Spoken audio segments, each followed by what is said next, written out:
So question, why is it so hard for people to be that? It seems like it is so easy to be inauthentic, not genuine, to be a carbon copy of something. Are we programmed by the world to always be or present something that we're not because it's just easier to get along versus to stand out? Well, it's a complex question with a complex answer, but I think that if I want to simplify it, people are afraid of being who they are because they don't know who the hell that is. We're back to the self-awareness that I was talking about, the research from Tasha Eurich. And if you're you or anybody in the audience are interested in the subject, the book is called Insight. But basically what the research has proven is that 95% of people claim to be highly self-aware. In reality, that number is more between 10 and 12%. And what that means, Michael, is that on a good day, 80% of us are lying to ourselves about the fact that we're lying to ourselves.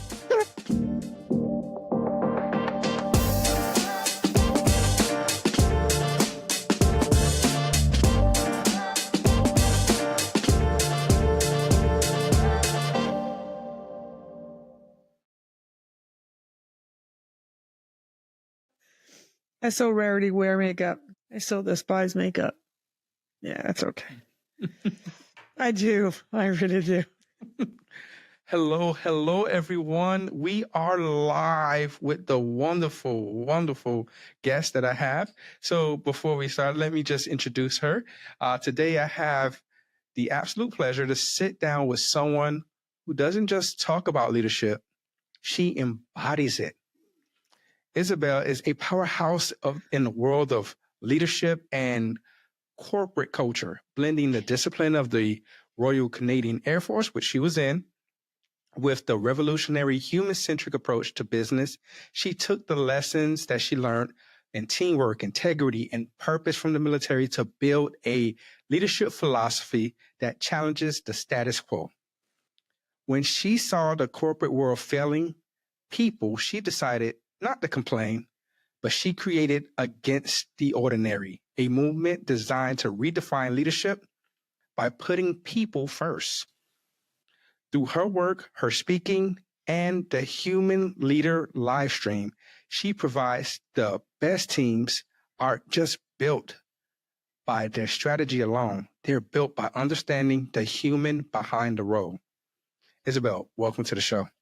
You're so sweet. Thank you. It's always very humbling to hear my bio being read back to me.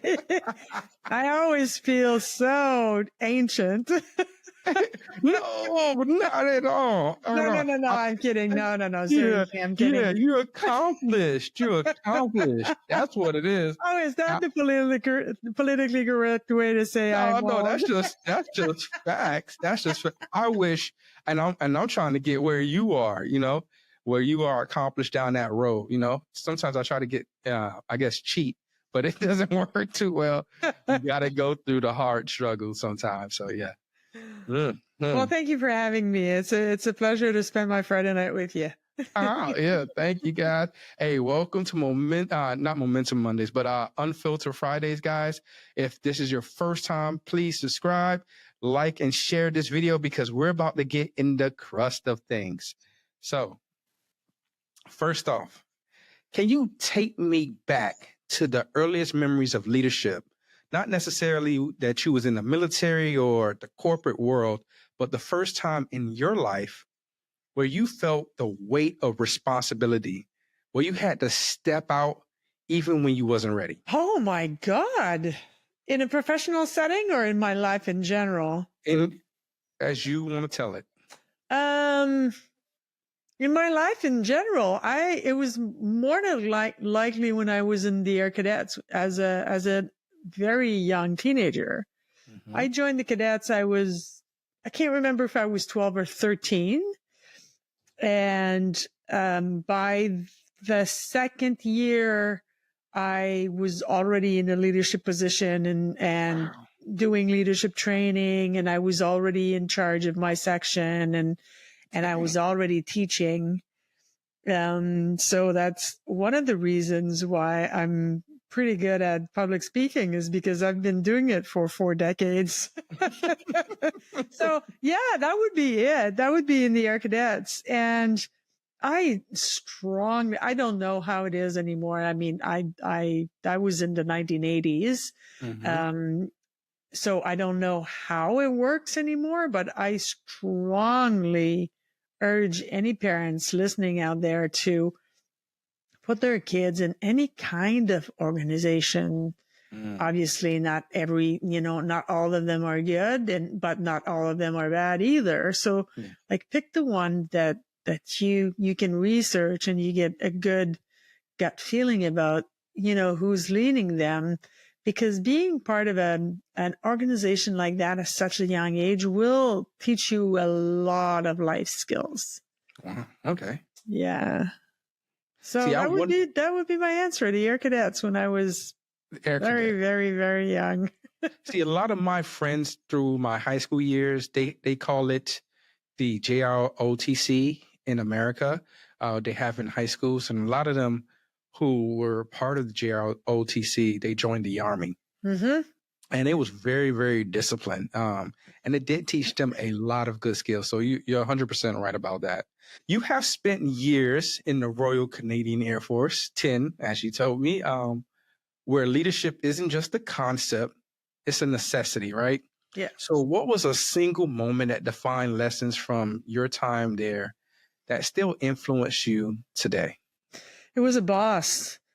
I was a rookie private, and it was a new sergeant getting to the squadron.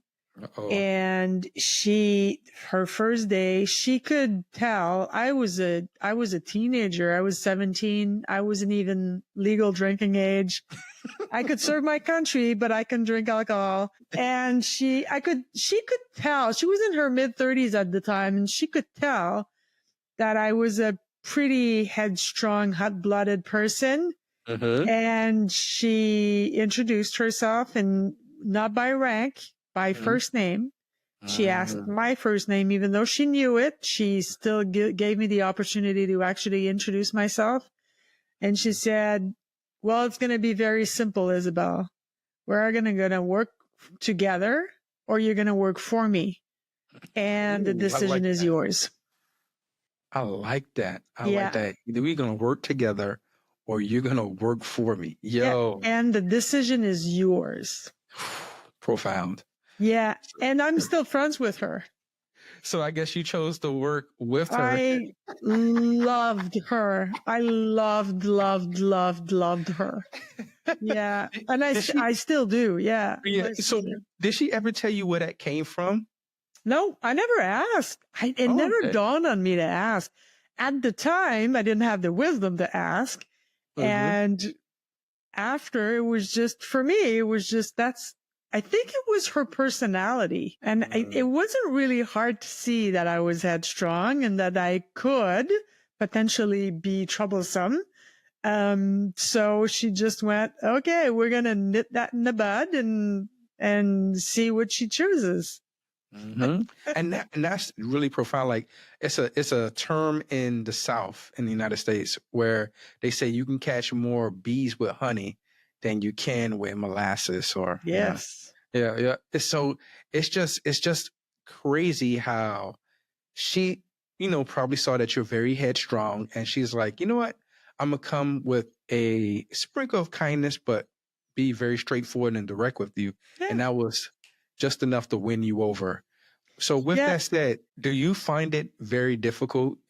You seem very personable, but is that something you had to teach yourself to do, or did it come easy for you? No, it came easy for me. Okay. It's just part of who I am, I think. Yeah. And it's so strange that you're asking this question, Michael, because recently I read this research by an American organizational psychologist. Her name is Tasha Eurich. She wrote a book called Insight, and she led the biggest study on self-awareness in the world.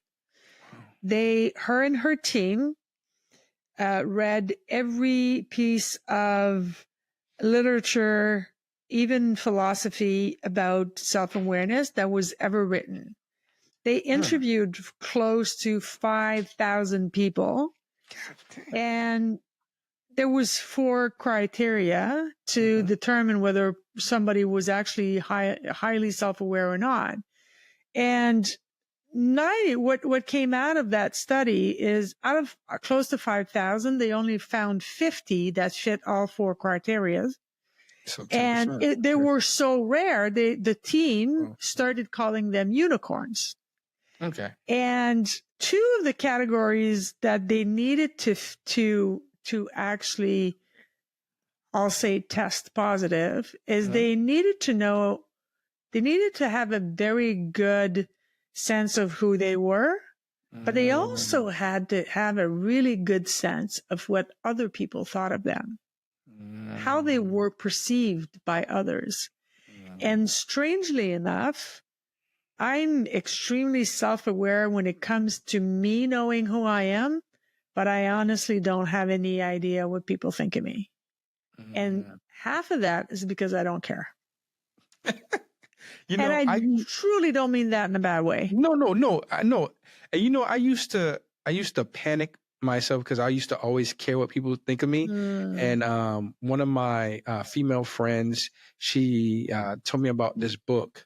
What people think about me is none of my business. Yes. And I was like, yo, after reading that book, it freed me. Yeah. Like literally freed me, because I was like, it really does. It's none of my business what they think about. No, because I it's can't not change about it you. anyway.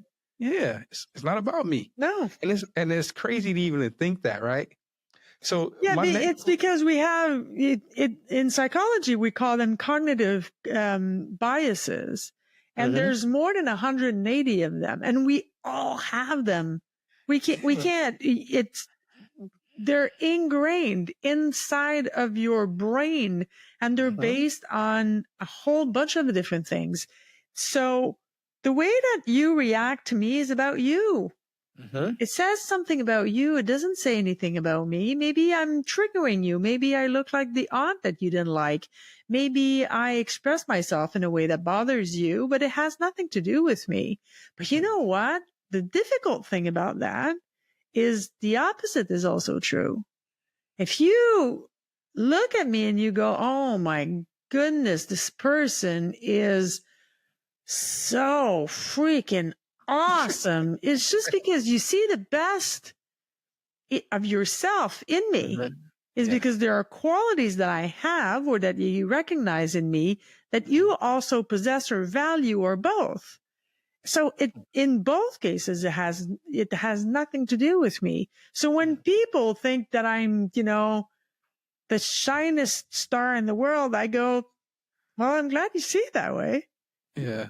But I don't take that personally because it has nothing to do with me. So question, do you find it that this generation talks a lot about energy? Everyone says, if the energy in the room is not right.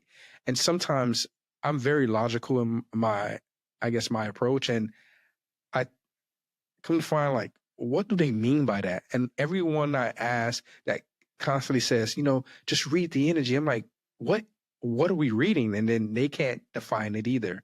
So so does that correlate with what you're saying, when I guess the energy is talking about like how we see or perceive someone with their non-verbals? That's a very good question. I think that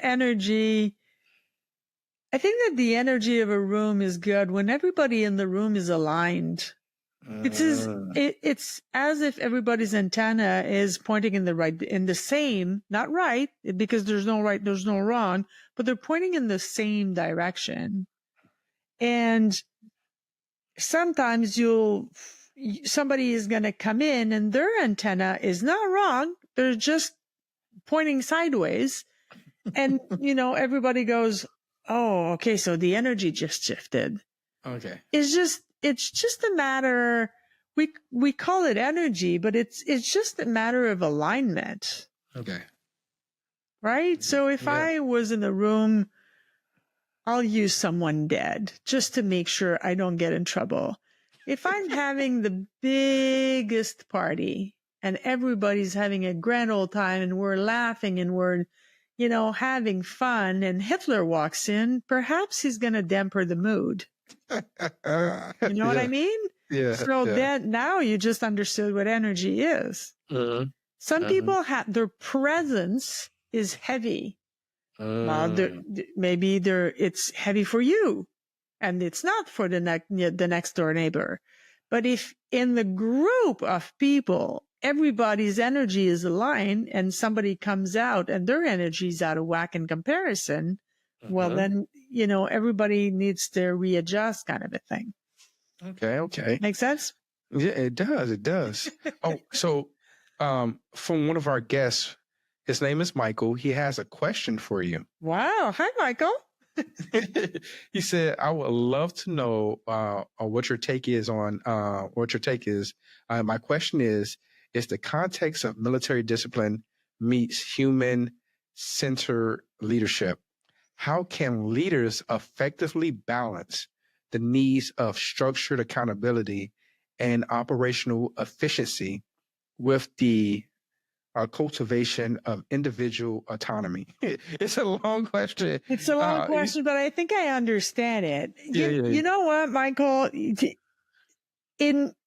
In the military, and I don't know if he's military or not, and I can only talk about my experience. I can't talk about military all over the world, or I can't see anything, honey. I'm not wearing my glasses. Okay.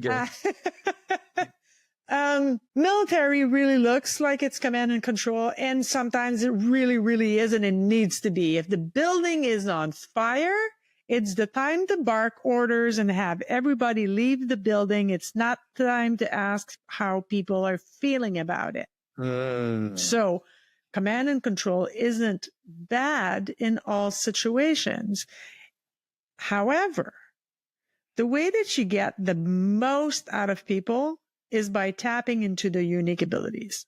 That's how you get the most out of people. So from my time in the experience that I've had in the military were actually quite good at doing that. It was just disguised as command and control. And I'll give you an example. In the military, the mission comes first.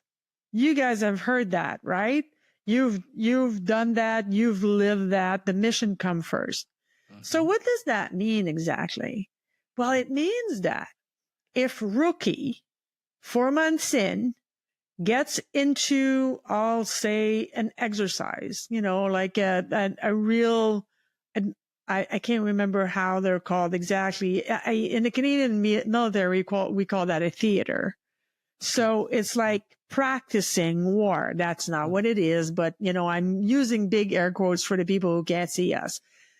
So if you're practicing war, rookie 4 months in, his natural ability, he can build a computer and do that while he's blowing his nose and he's got, one hand in the air and the other hand, God knows where.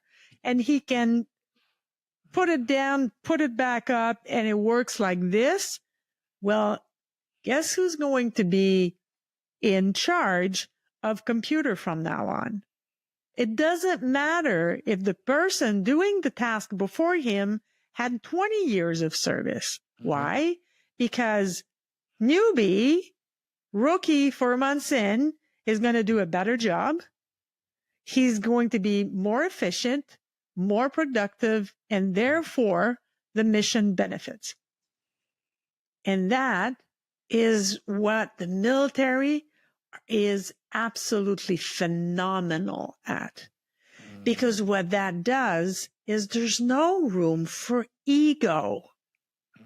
It's the mission comes first.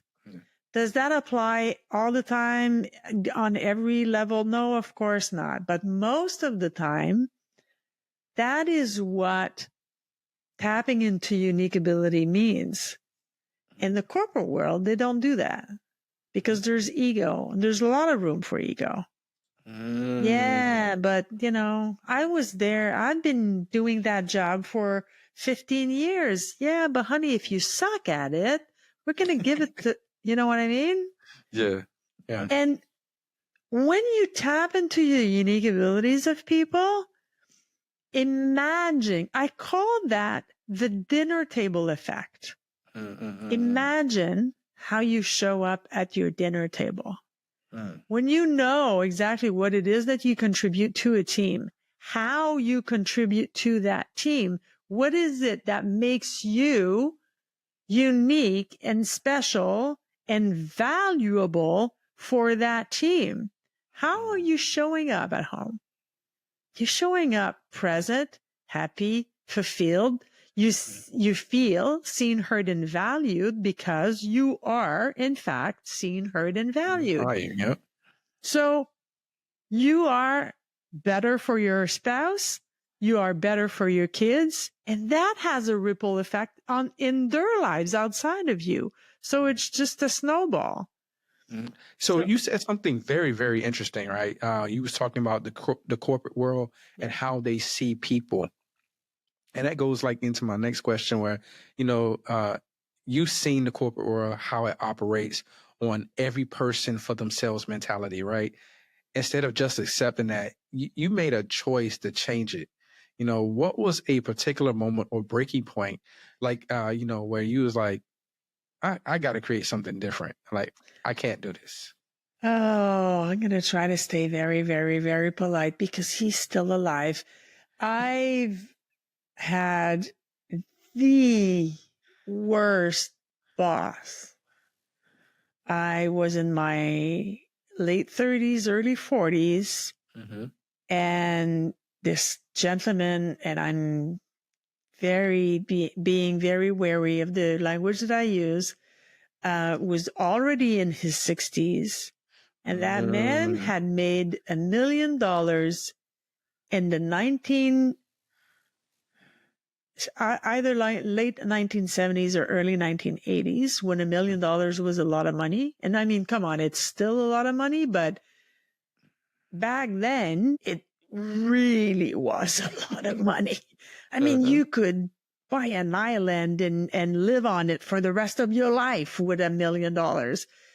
And he was a liar, a cheater. He cheated everybody, his employees, his clients. He was an egomaniac. He was money driven, which there's nothing wrong with that. His his morals were a figment of our imagination. and yet in the business world, he was, as far as money was concerned, he was extremely successful. And that shifted my mindset. Because at the time, I come from a military family. There are no entrepreneurs in my family tree, not on my dad's side. And I thought at the time, I was wrong, but I thought it was a God-given talent and I didn't have it. I didn't think that I could learn it. I didn't think that there were tools out there, and I didn't know that there were people to help me have these tools. And long story short, he sent me to save a client, and long weekend, Labor Day weekend, made me sacrifice my long weekend to go drive 6.5 hours to go to this godforsaken company's annual golf tournament. I don't play golf. I don't like it. And came back, saved the client upon his request. And a month and a half later, I'm supposed to get dividend from that, the sales that I had done with them. And he said, oh, no. I wasn't giving you the client. I was just asking you to go and do me this favor. And I went, no, that's not what you did. You asked me to go save the client. You told me you were giving me the client, and that's why I accepted to sacrifice my Labor Day weekend. Yeah. He says, oh, no, you must have misunderstood. And I stayed polite, but I did use foul language. And I said, well, you know what, sir? You are a, and I will. Beep, beep, beep, beep, beep, beep. Exactly. It starts with A and it ends with whole. And I quit. And I Wow. walked out of his office. And as I drove to my house that day, and I thought, you know what? I just quit my job. I had no other jobs. I didn't know what I was going to do on Monday. Mm-hmm. And I thought to myself, what the hell did I do? But instead of having a feeling of panic, Mm-hmm. I had a feeling of freedom, and everything that was going through my mind at that time was, if this beep, beep, beep, beep, beep of a man can succeed in business, there's no way in hell I will ever fail. I like that. And So here I question, am. so question with that. You're starting your business, it's not all about logistics, but it's about identity, right? And you're saying that because you recognize, I guess, the traits that he had, or you know what I'm saying, that you probably wanted to mirror, but it's other traits that you like, I'm not so much, right? When you launch your business against the ordinary, was it more of a rebellion against that boss and the status quo, or was it a mission to rebuild something that corporate America to this day, I believe, has lost? I wasn't running away. It wasn't an act of rebellion. What he did in my life, and I am honestly, even though I still call him by that name, I'm actually very grateful to that guy, because what he showed me was that I was capable. That's what he showed me by him being such a bad example and being successful. It showed me that I did have what it took. So it wasn't an act of rebellious, as in, I'll show you, I have nothing to prove to anybody at any time. It was more running towards myself and what I had a desire to build. And I kind of came to the conclusion that I had that desire for quite some time. Okay. So I ran to myself, basically. See, that's pretty cool. That's pretty cool. So before we get into this, I was going to get into another question, but Mike responded back. He said, that sounds great. Balancing operational with command and control, mission command. He said it really utilized individual strengths to enhance mission. And he just very appreciative. Basically, he said, I love it. I love your answer. So thank you, Mike. Thank you. Reach out, Mike. Yeah. Hey, Mike Scott, please reach out. She said, reach out to him. Reach out. I'd love to hear from you. Hey, you guys, if you guys have any more questions, please line them up and I'll present them accordingly. Absolutely. But before, so, get into that. He's like, I came across a quote, researching you, and it says, it's from Mel Roberts. And I love her, by the way. It's not Robert, sorry, Robin, sorry. And the only way to get what you really want is to be who you really are. Yeah. And, that stuck with me in leadership and authenticity. And, it's often about sacrifice for performance. How was that embracing your true self shaping your leadership style? Oh, it changed everything. Of course, it changed everything. And you know what? I think that one of the words that's being overused right now is authenticity. And I'm going to tell you why. And more than likely, I'm wrong. And I'm open to being wrong. For me, authenticity means showing all of who I am all the time. Honestly, I don't want to do that, because there are parts of me that only belongs to me. And there are parts of me that only belongs to my partner and I. And there are parts of me that only belongs to my, close family and friends. And even amongst my close family and friends, I'm quite, what's the word? Compartmented? Compartmentalized. Yeah, Yeah. thank you. That's the word I'm looking for. So I prefer the word genuine. And what that means is the part of me that I'm giving you access to is truly that part of me. I'm not faking. I'm not pretending to be something that I'm not. It is a true part of who I am. I'm just not giving you all of it. I'm giving you all of that part. So for me, that's a safer way of doing things. But you can't win if you can't win at life, basically, but you can't win even in business, because especially nowadays, if you're not showing up as who you are, people call bullshit. Yeah. And they see through that now. And I think that's a great thing. I think that's a very positive thing. The world, there's so many fake everything out there. Fake watches, fake purses, fake, name it. Please, please, please, for the love of God, don't be the fake version of somebody else. Be the real version of who you are. Because every single human is, I don't believe God made a mistake in creating any of us. Yeah. And I'm truly not overly religious, but God doesn't make mistakes. So be that. And that's my answer. So question, why is it so hard for people to be that? It seems like it is so easy to be inauthentic, not genuine, to be a carbon copy of something.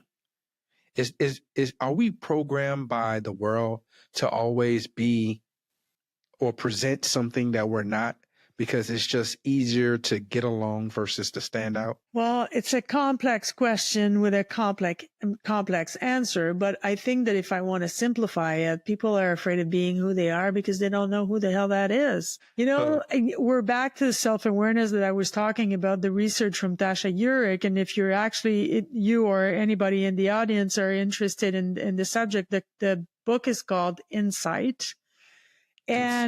But basically what the research has proven is that 95% of people claim to be highly self-aware. In reality, that number is more between 10 and 12%.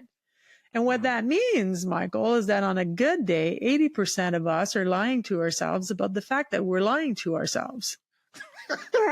That's what it means. So why are so many knockoff versions of somebody else? Because they don't know who they are yet. And it takes an insane amount of time, an incredible amount of humility, and a gazillion% of self-love and self-acceptance to actually start beginning to be who you are. And you first have to forgive yourself for not doing that before. And honestly, most people who actually start doing that job, that long process of being who they are rarely in their 20s. Yeah. They're 20, being 20 and 30 is about figuring out what you don't want. Yeah. And then your 40s is trying to, cut through all that crap and saying, well, maybe I have a clearer vision as to who I am. I don't know it, but I know for sure what I don't want. Yeah. And in your 50s, well, then the thing with 50, at least for me, and I know that I've had this discussion with a lot of people that are in their 50s, there are more summers behind me that there are ahead of me. So I don't have time I don't have time for this bullshit. Right? Yeah. So if you're not the right person for me, if you don't fit with my value, if we're not aligned, and to use the word you used before, if the energy between us is not good, I don't need you to like me. I can just walk away. And that's okay. It doesn't mean you're a bad person. It doesn't mean I'm a bad person. It just means we're not a good fit. So when you get to be 50, there's less time to, you know, beat around the bush. No, I get you. Yeah. I was trying. So, leadership. I caught myself before I said something. It's all good. Hey, feel free to say what's on your mind. Feel free to I know say what's on your YouTube mind. is very picky about certain words. Yeah. Leadership is often defined in the quiet moments, and I especially seen that in my life. Times when no one sees the personal battles that shape you, from family passing away to situations that you got to deal with. Was there ever a time where you felt lost in your own leadership journey? And how did you navigate back? Several times. I'm hesitating between the first time and the last time. I'll say the last time because it's the memory is fresher in my mind. I owned a gym for a decade, sidelined to what I'm doing now, just, because I had a lot of energy and I need to be entertained. And my sister-in-law committed suicide. Oh, wow. And I had to deal with that, be the support system, help plan funeral for a 45-year-old healthy woman while still having to talk at a conference and give Pilates courses. And so for me, the best way out is through. So as far as the conference is concerned, what I ended up doing is I walked on stage and I said, I am not at the top of my game because somebody, I didn't say who it was, but somebody close to me committed suicide 3 days ago. But I chose to be here because I want to honor your time. Wow. And it basically started with a standing ovation because I think that the best way, and I say that to my leaders, the leaders that I work with all the time, the best way to get trust is to give it. So I trusted that audience that night to take me as a human being who has just been hit by a 2x4 right in the gut, but decided to, stand in her responsibilities and her commitments and just do what needs to be done because life goes on. And I got a question with that. Like, I find it sometimes it's very difficult to be, just in my own life, to be very vulnerable in that way. Because a lot of times when you're vulnerable to people, they take it as a sign of weakness. Yeah, I don't think so. And so have you experienced that in your line of work, in your career? I used to think the exact same way. Now I don't think so. I think either vulnerability or the way that vulnerability is shown now is seen as strength and courage. And anybody in my life or even my professional life who would think that me being vulnerable and showing my vulnerability is a sign of weakness, well, they just can walk away. It's okay with me because I don't want to be surrounded by these people. I want to be surrounded by real people that have flaws and that have quirks and that have purple hair. No, but you know what I mean? And in my experience as a leader and as a leadership coach, sometimes even telling your team, yeah, I don't have the answer to that. Let's figure it out together is not only being humble, which is one of the 3 pillars of leadership or of good leadership for me, but it is also empowering your team. because you're trusting them to find the answer and the solution with you. So again, we're back to feeling seen, heard, and valued. Yeah. So can you share a time where you thought you failed as a leader, but in hindsight, it was a lesson that really shaped you the most? Yeah, I screamed once. Yeah, I couldn't see straight no more. I have been in my early age extremely hot-blooded, and I I still to this day find foul language to be extremely amusing, especially if it bothers people. So, but this time it was overboard. It was a $5,000 punishment for a $50 crime. And A, the person didn't deserve it. And B, it was beneath me. And that's the lesson, is I am better than that. I am better than using that tone of voice with anybody. And I have, I know like you guys are hearing, with the mic and stuff. So it's not exactly the same thing as real life, but in real life, I have an extremely, not loud as in obnoxious, but like my voice carries.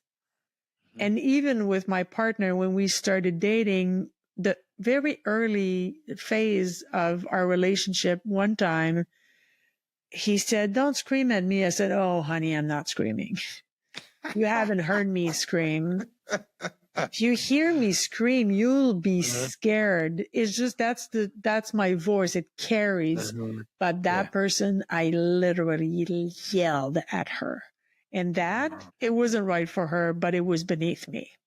Yeah. So I've never done that again. It's funny how you talk about that. And I think about, people and then just leadership in general, like, how we chase success as if it was a destination, something that we're going to go to. But I think how you expressing yourself as a leader is more of an evolution process.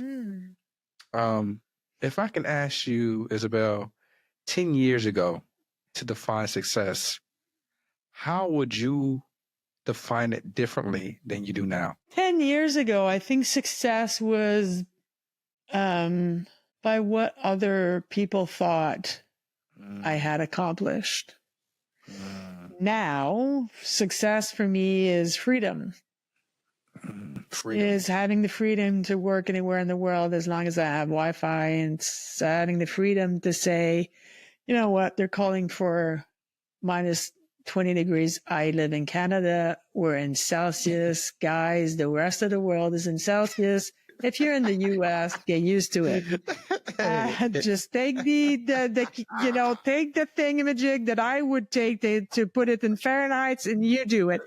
So they're calling for minus 20 degrees. I'm going to go to Mexico for 3 weeks because I don't want to deal with this crap. That's what success is now, I don't need 8 gazillion followers on LinkedIn or Facebook or Twitter or whatever. I'm not even on Twitter. I don't need $17 billion in my bank account. I would more than likely not know what to do with it. I want freedom. Freedom is what is the most important thing in my life. I am blessed and privileged to live in a free country. Not everybody in the world gets that. And that's for a damn shame. And I'm going to use and abuse that freedom as much as I can. Yeah. No, I agree. And you know what? The strange thing is when you don't make money your mission, it comes. That is very true. Like even for me doing this podcast, I love it. I love interviewing people. I take notes from what people say, and then also apply it to my own life and my own journey. And it does help me so freaking much. So yeah, I totally agree.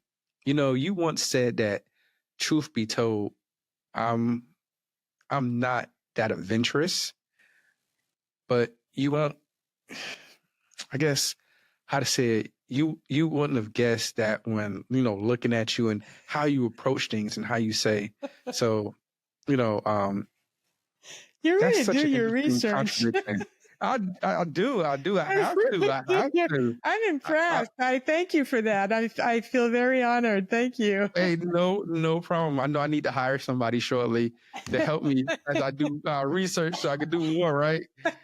um, what does the adventure mean to you?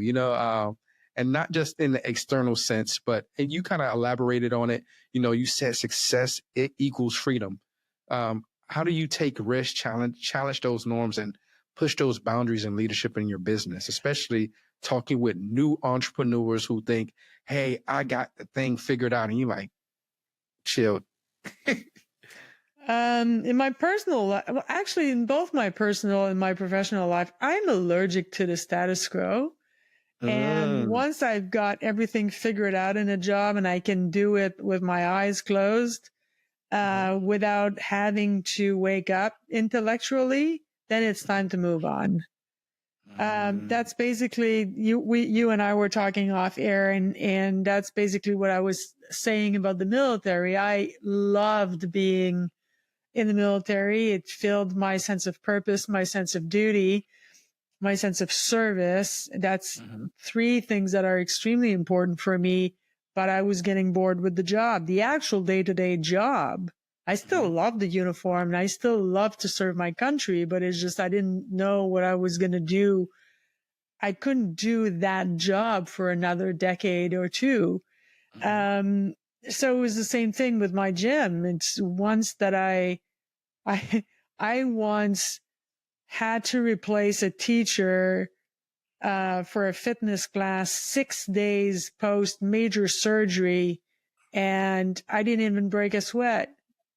Intellectually, I knew the job inside and out, and I knew how to do everything inside and out. And for me, just being in something that I'm extremely good at and staying there is just not good enough because I'm not learning mhm. anything anymore. So I kind of like to put myself in danger when it comes to learning things.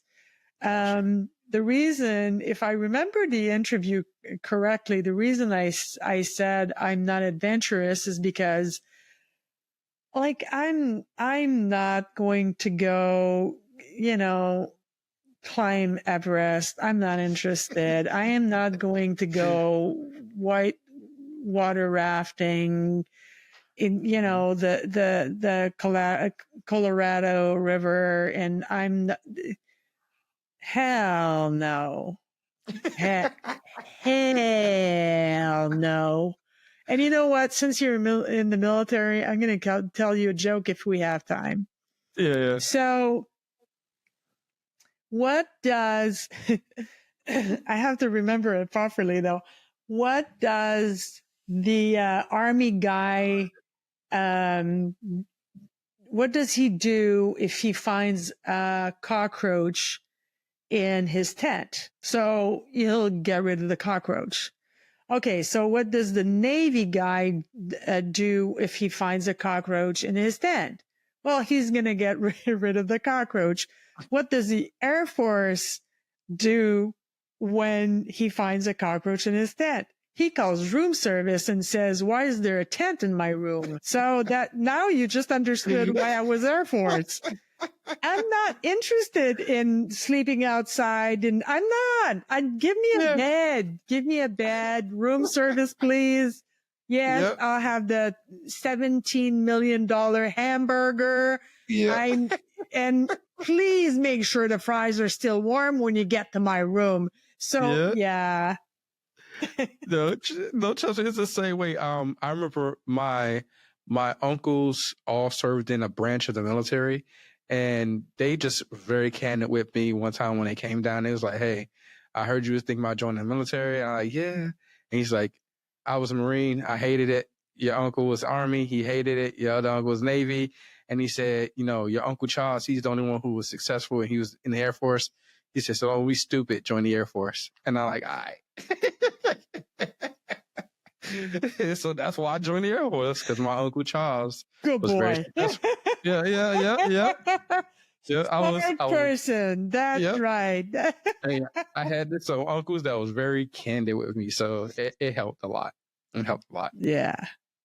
I think You know, I don't know if it's that way in every military in the world. I wouldn't begin to pretend to know that answer, but I think as a whole, people in the Air Force are a little bit more relaxed, a little bit more chilled. You know, we're still going to get down to business and do the thing, but I mean, is it really necessary to sleep and swap? Like, can we just go back to the hotel? Like, what is the added value of sleeping there? Oh, man. You know, one thing about you that I think is remarkable is that you didn't stop at, you know, whatever the fill-in word is or the fill-in thing is to do. You didn't stop and get comfortable. And I find that very, very revealing of who you are as a person. And I love that attribute about you. If you were to sit down with someone 20 years from now, who would probably impact your work, and who would you really want to sit down and talk to auto, do an autobiography of your life? As a writer, you mean? Yeah, like if you was to sit down 20 years from now with anybody you want, and they had to do an autobiography of your life, who would it be? And why? Dead or alive? Dead or alive. I would say it could be dead. Yeah, they could be gone. My maternal grandmother. She passed. Of course, I have a story behind that. I'm sorry, I don't mean to laugh. It's not actually funny, but God, it's funny. My maternal grandmother. Okay, so sidebar for 1 second. My mother passed away. She was 36 years old. Oh, wow. And I was 5. And my brother was 11 and my brother was 9, and my sister was 11. So fast forward many, many, many years after that, the death of our mother, her mother, my maternal grandmother, passed away in the church at my sister's wedding. So no, it isn't funny, but it's kind of funny. I'm trying not to laugh. But it's contagious. You're making me laugh. Michael, seriously, you can laugh. It's okay. It's been 20 some odd years. It wasn't fun that day, but now we're all laughing about it. I mean, everybody in the family, because of course, if the woman was going to die, she was going to die at my sister's wedding, right? So I can just imagine that. Somebody go, Grandma. Oh my goodness. And you know what? I have to say this out loud because it's so freaking funny. So when my grandmother passed away, my sister had a moment before she married her husband where she thought, like, was Grandma trying to tell me something? Like, is this a sign that I'm not supposed to marry this guy? And she had voiced that on that day to me. She was already married when she said that, but we're kind of having a moment and she said that. And I said, I mean, come on. I mean, I believe in science and stuff, but I mean, seriously, I doubt it, you know? Yeah, that's a hell of a song. 17 years later, my sister's telling me she's getting divorced.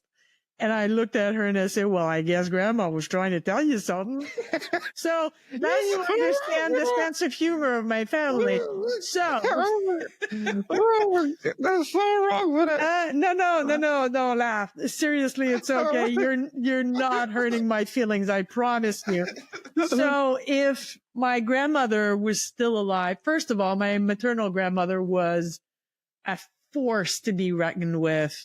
She had 10 kids, 4 miscarriages, 1 kid that died at 2, my mom that died at 36, her husband died 16 months after. I mean, she's had a really, really hard life. She was born in 1907. She had a grade 2 education. She could barely read or write.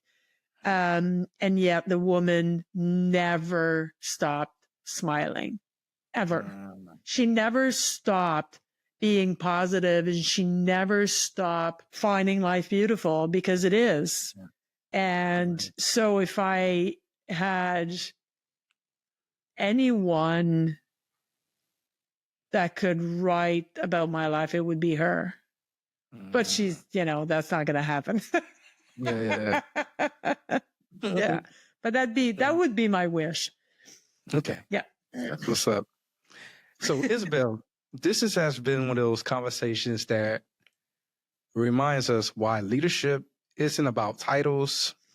It's about impact. As we close, if there's one piece of advice, one lesson, one mantra or piece of insight that could change how someone leads their team, their business, or just be a better freaking human being, what would it be? Individuality really is all it's cracked up to be.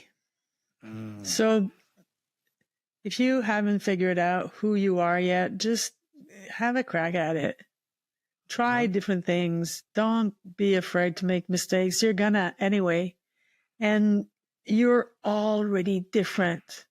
Your job is to figure out how and be more of that, because you're already different from everybody else on this planet. And that's such a beautiful thing. Yeah. That's such a beautiful thing. So dye your hair purple, have fun, do whatever feels right to you, follow your guts, and be that great individual that you are.